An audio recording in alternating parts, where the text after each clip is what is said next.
Samori Benjamin here with Cincinnati Reds outfielder Will Benson. Will, nice to meet you, man. And Will is very early in his career, just his second season. And Will, you're from the Atlanta area, right?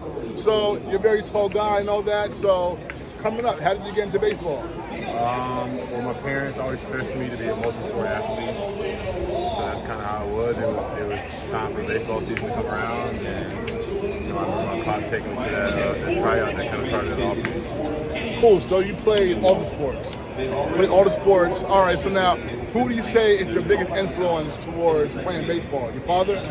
Well, in terms of actually playing, getting started, yeah. I mean, my dad, obviously, like I said, he took me out there even though I really didn't want to. I was a big basketball fan. I love playing basketball. But I remember he said, you got to go to the tryout. So in that way, yeah, he's my big inspiration to really playing baseball. I think as time went on, I just enjoyed playing with my friends for real, and kind of like a young brotherhood at that point in time.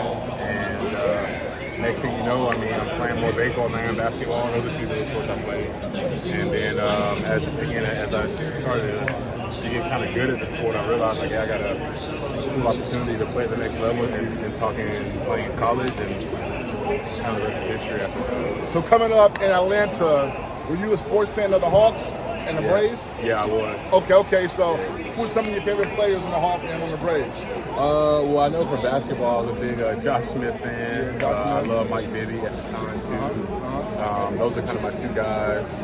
Jeff Teague was kind of like the young up-and-coming point guard at that time. Al Horford was a good basketball player when I was young. So, yeah, those are kind of basketball players. I really liked in baseball, I really like Jason Hayward. He is my main inspiration. The reason why I kind of wanted to be a professional baseball player to begin with was all because of Jason. And I remember watching him play, but that was kind of the only really baseball player that I really liked him play at that time. I was going to say, you remind me of Jason Hayward. And Hayward, I know, is also from Georgia, the way you are. So he was a homegrown kid, and he's also a lefty like you are, a big lefty hitter. So, yeah, that's really cool. And I got a chance to interview him 10 years ago when he was on Atlanta. So, that's cool. Yeah, so that was really cool. All right, so how far did you get playing baseball, playing basketball in your basketball career? Yeah, I played all the way until the end of high school. Was a pretty good basketball player, all-state, all those kind of accolades, things like that. Also, I know coming out of high school, you had a chance to go to Duke University to play baseball. Yeah. And Duke, we know for basketball and all that. So my question is, at what point did you say, you know what, I'm not going to follow the basketball path, but I'm going to focus on baseball? Yeah, it kind of was always the two running, right? And then in high school, I realized, again, I was really good at both, but I was getting a lot of attention for baseball, a lot. And that's the travel ball circuit and stuff like that.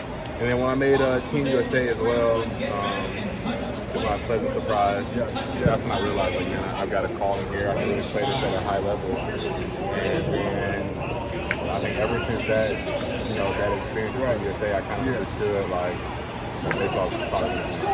Right, so Team USA, I know you were on the under-18 USA World Cup baseball team. You all won gold in Japan, right? Yeah. So, as a young guy, what was that experience like playing in Japan and winning a gold medal for USA baseball? It was a blessing. I remember I was a good player, don't get me wrong, right? But never did I think I'd be playing for Team USA. And so I remember there'd be days, nights that I'm praying extensively. I'm a high school kid at this time, and so prayer was my biggest utensil because I really it was surreal, and I really wanted it really bad. So the only way I knew was to pray and play hard, and that's when I made a team that it was everything. And so then once I finally got on the plane, went to Chinese Taipei, and had that experience, it was like.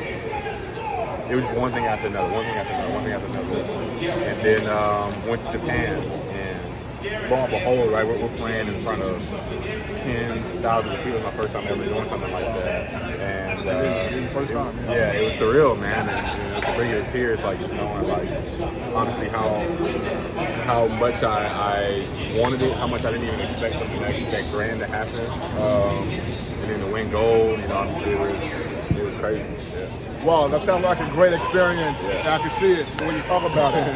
And all right, I know there were some current major leaguers who you were playing with on that team back then when you guys were young. Now, you get drafted in 2016 by Cleveland. Yeah. Okay, so how was that experience? You know, you're what, 17, 18 years old, and you get drafted to the major leagues and by Cleveland. So how was that for you? Again, surreal. Like, kind of understanding I was going to get drafted pretty high, just based off of all the in-home business and everything. And I knew at that time Cleveland was one of the teams that were very interested. And it's cool too because they said, hey, MLB called me and said, hey, you want to go to New York? And that's the actual draft. So, then it all started to really settle in because obviously I watched it for 3 years and kind of know what it's all about. And it's a dream for that experience. So I got to have it, to be in New York, to be in the studio, to feel the nerves, the excitement, when am I going to get picked? It's cool too because we're there at the studio and there's full of tables of teams, the different teams that are making the selections and people making eye contact with you and smiling, just stuff like that. So you don't know when your name's getting called, but then my name finally got called, and I just was very grateful. I gave my thanks to God and my family. Yeah, no, I mean, because we watch the draft all the time on TV and we see what you're describing and all that, so that's awesome to be a part of that. Now, being a basketball player too, did you have any serious scholarship offers to play college ball? No, I mean, I was going to try to walk on at Duke. Okay. They had offered that to me in my little scholarship package. But I was going to do both at Georgia Tech. I got a few other just like smaller school offers like D3 that were definitely interested. Okay, so the minor leagues is a part of MLB that, unlike the other two professional sports, there's a minor league system. You don't go to the big team first, so minor leagues, that was about a 5-6 year journey for you. Yep. So what was that experience like? It was, again, surreal. It was a blessing because I did not understand, like knowing now what I learned, being in the thick of it, kind of, a lot of you're obviously in the process, you're in the fire. So looking back on it, there was a lot of growth that happened because of all the challenges that I faced. Being a first-round pick, I did put a lot of pressure on myself, and at the time I didn't understand what that meant. And I think finally this year I kind of understand what that pressure does to you as a person, as a player.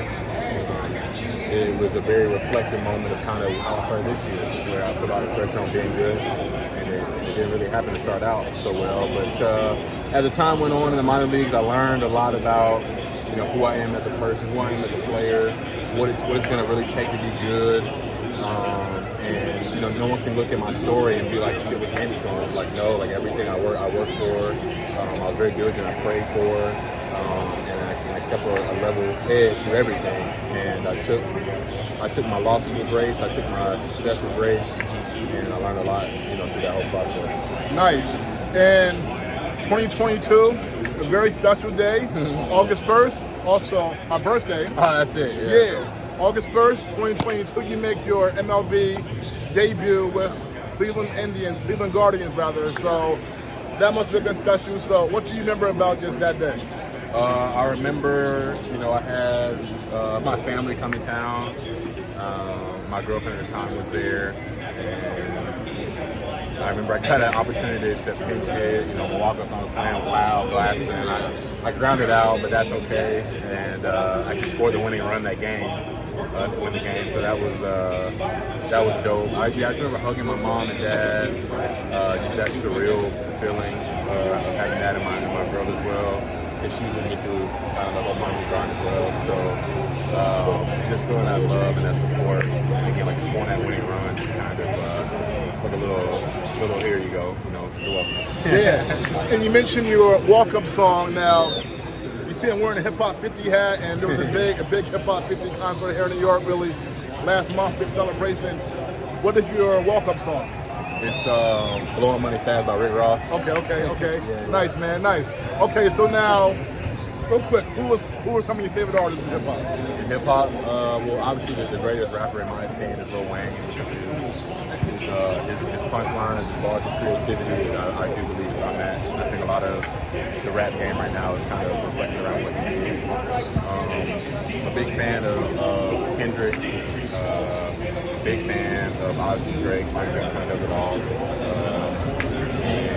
And there's a lot of other ones, but I think those are kind of like my main favorites. Yeah, Lil Wayne, he performed at this concert at Yankee Stadium, Hip Hop 50.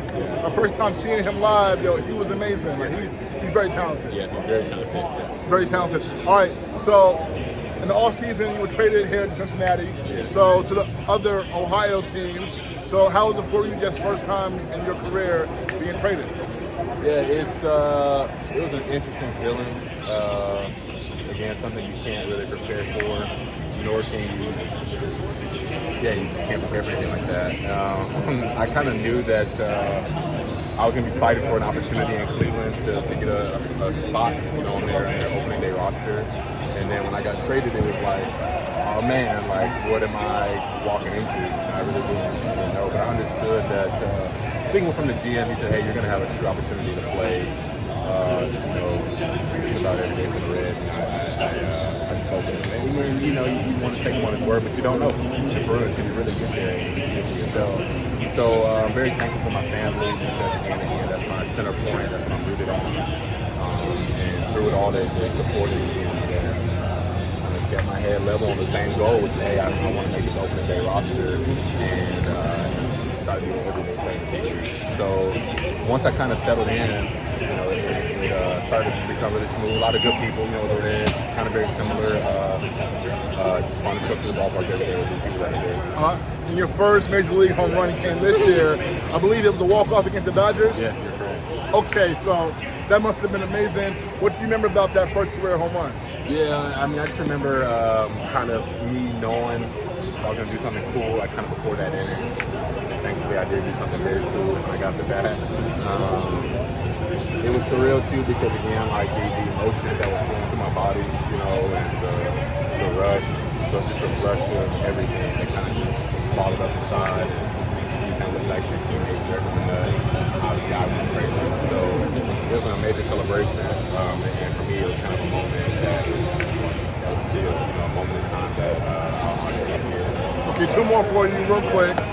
You have been with this team this year. You all have had a good season, surprised many people. How has it been for you just being a part of this team this year? It's something for me very special, something I'm very grateful for. I didn't really understand, because I didn't really keep up the Reds, nor did I pay attention to what they did last year. I didn't know that they had a 100-loss season, so I was blind to all of that. And honestly, it's kind of coming to it really came to my attention. I think it was when it's like a 13-game winning streak. It was sometime around there where I had realized, like, oh snap, like this team wasn't doing this type of stuff last year. So, to be a part of this is awesome. To be a helping hand in that is even more cool because you truly feel a part of it. And you got some skin in the game, like to say. It's like, man, let's see what this thing is up for. All right, last one for you. Yeah. You already told me how your Jason Hayward was an inspiration to you in baseball. Now, basketball, who was your favorite player ever in basketball? That's a tough question. Obviously, the three-headed monster, the three-headed dragon, as I like to say sometimes. You got MJ was just. I mean, man, we all went the same. You know what I mean? Like, bro was just an incredible basketball player, and he was a true essence of domination. I think his younger brother, as I would like to say, is Kobe. Like Kobe was Michael, just in a different era. Just a dominant player, dominant mentality, and you can feel his presence. And then King James, LeBron is LeBron, bro. He's dominated, and he's still dominating the game. He's old. Like, bro's gonna play with his son probably in the league, which I don't think ever happened before. And he was an inspiration for me too because of what he did off the field, like having his school and being a beacon of hope for the community. It was inspirational for me and what I want to do, whatever sport or whatever thing I pursue. All right, definitely. And LeBron, yeah, that's my guy too. LeBron to me is the best ever. All right, Will Benson, great meeting you, man. Thank you so much, and good luck to you. All right, Yeah. all right, my man. Yeah. We're back.